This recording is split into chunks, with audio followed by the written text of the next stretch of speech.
Our next inductee is Sarah Schuster Morrison. And because of her professional career, she is out on the West Coast and not able to get back with us this evening.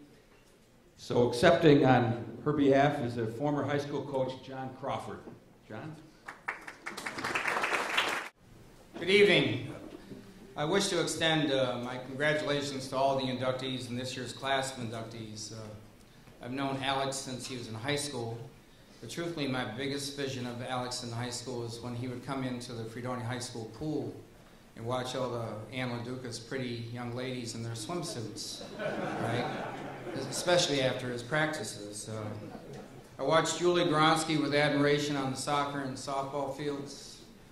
Frank, Cheryl, done a great job raising that young lady. And I had the good fortune of knowing Trevor and coaching with Jim Ulrich at Fredonia State for a number of years. By the way, Don, since Buffalo Bills left Fredonia State, they haven't been in the playoffs. So.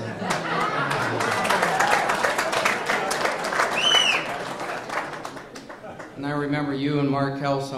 I remember a number of things, a number of antics I can't talk about, because I was one of the gophers for the camp during that time. As was stated, my name is John Crawford, and for most of my adult life, I've been a swimming and diving coach either at Lakeshore High School and Fredonia State. I tip my hat to Wild Bill Rollinger, because when I started coaching at Lakeshore in 1970, I didn't know anything about swimming. My phone bills were because this guy was so giving of his knowledge at Jamestown at the time. And I still enjoy seeing him. He still is a tower of power in swimming. My opportunity to coach Sarah Schuster came in an unexpected manner. I had the good fortune of having a high school All-American for 2 years in diving at Lake Shore by the name of Rose Mecca. And so in Rose's senior year, I get this unannounced knock on the door of our apartment, and who shows up is a former coach of mine, cousin of the Creshones, who we call the Sheik in North County, by the name of Mike Tremuta. Mike Tremuta walks in the door. He has a six-pack of beer in his hands. He says, "You're coming with me." He puts a six-pack of beer in the refrigerator, and I don't even know where I'm going, all right? And what Mike said is that I have a young 8th grade diver at Fredonia High School who I want you to go watch during recreation swim. And I'm a little bit concerned about this. You know, I don't know what he wants me to find. But Mike taught with Sarah's mother, Pat, at Dunkirk at the time. So the relationship began. I saw her in November of her 8th grade year. By the freshman year, in November of her freshman year, she not only won the New York State Championship at West Point, but she also set the record. Her sophomore year, what she did is she came back her sophomore year, broke her own record by over 100 points, and that record was not eclipsed until 2007. So that gives you an idea of what kind of an athlete she was. Truthfully, after her sophomore year, she was beyond the time that I could give with a young family, that the facilities that Fredonia State could offer, or Fredonia High School could offer, and truthfully also beyond my expertise. So we kind of shopped her around at Ohio State at the AAU regionals, and she ended up going with Olympian Steve McFarland at the University of Miami, Florida. But I'd like to fast forward a moment. Listen to this. In 2012, Sarah was named Vice President of Clinical Services at Shepherd Center, listen to this now, for spinal cord and brain injuries in Atlanta, Georgia. As was stated is that right now she's out giving a paper in California. She was responsible for the directing patient care, including Shepherd's spinal cord injury, brain injury, chronic pain, and multiple sclerosis program. But there's a diving story behind this. Sarah's career in diving took an unexpected turn shortly after she had won 3 national titles by 1980. Unfortunately, she was injured on an entry off the 10-meter tower at Summer Nationals. For those who don't know, the speed that you hit the water off the 10-meter tower is over 30 miles an hour. It was discovered that in her spine, she was a premature baby And Jane and I were talking tonight. Jane is her sister. And she was a premature baby that was not allowed to come home until she was 5 pounds.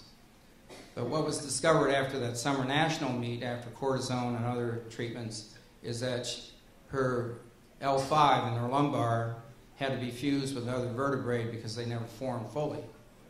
So this young girl got her spine fused.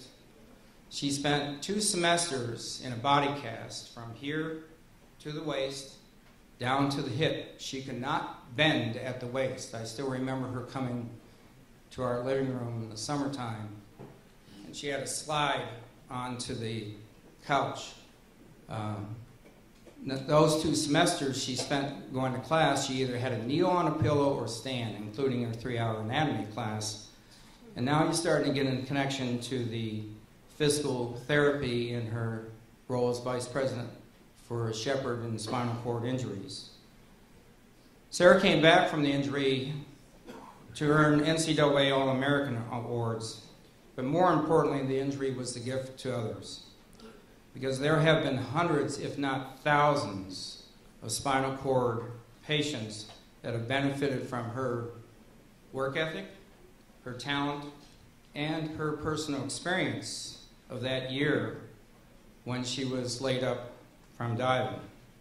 She has asked me to say a couple of words, so I will do that. Although I cannot be here with you tonight, please know how honored I am to be one of the inductees of the Chautauqua County Sports Hall of Fame. I want to thank the members of the selection committee for the support of my induction. I am very humbled for receiving the honor, and I am very appreciative of your support. Congratulations to my fellow inductees. I am truly privileged to be joining the Hall of Fame with each of you, and I'm especially pleased to be inducted with Alex Conti, an old friend and fellow hillbilly from Fredonia High. My sister Jane is here tonight along with her husband Joe. They're over there on the second to last table. I want to thank you two for representing me here tonight. I love you both. Thanks to my mom and dad for recognizing my talent and encouraging me to pursue my dreams. First, in finding an excellent coach for me, and second, by allowing me to temporarily move to Florida at the age of 16 in order to compete against the best divers in the United States. It's usually kind of reserved for hockey players more so than divers. Thanks to my high school swimming coach, Ann LaDuca. Ann could not be here tonight, but her husband Charlie is. Although Mrs. LaDuca's true calling as a teacher and swimming coach may have not extended into diving, she was always enthusiastic and supportive. She always stated, "You look like a pin when you enter the water." All right. Most importantly, I must thank my diving coach and friend, John Crawford. It is a common among truly great coaches and teachers. John combined an ability, this is tough to say about myself, the ability to clearly and confidently impart the specific skills and technique I needed to succeed, with the indispensable gift of challenging me to be better, to work harder and overcome fears that I never thought would be possible. Whether he wants to admit it or not, he has contributed greatly into making me the person I am today. As he would say, it's great to be alive. I do say that, all right? It is great to be alive. And most great coaches and teachers, John could not have truly succeeded without the love and support of his wife, Romaine. My wife is over there in the green. I think she's filming me right now. Romaine has endured so much time away from her husband, all right? Typical of all coaches' wives, right? So that I could be the best diver I could be, and I thank her. Simply, I would not be receiving this honor without both of them in my life. Thank you, Sarah Schuster Morrison.